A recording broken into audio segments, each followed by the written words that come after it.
Magpipintura tayo ng bubong mga idol. Ito yung ating pipinturahan ngayon. Yan. Yung isang araw, nagkabit tayo ng yan, yung bago na yung kinabit natin. Yan. At ito. Bago yan. Ngayon, pinturahan naman natin yan. Pinturahan naman natin yan ngayon.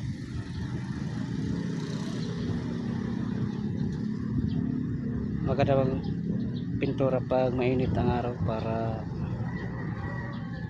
kapit na kapit. Kapit na kapit yung pintura. Bago natin pinturahan mga idol, walisan natin. Tanggalin natin itong kalakalawan.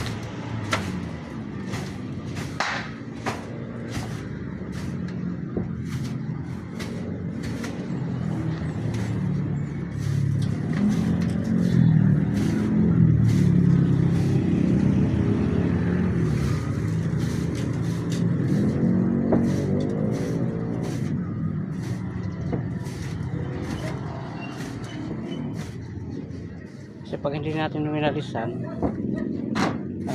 hindi kakapit na ayos ang pintura. Ang gawa niya, no? Yung mga kalakalawang na yan.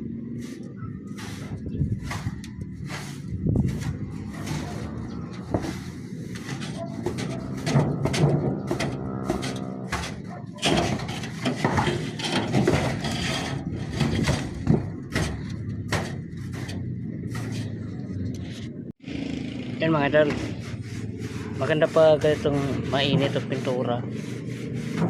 Madali siya matuyo sa kapit na kapit ng pintura.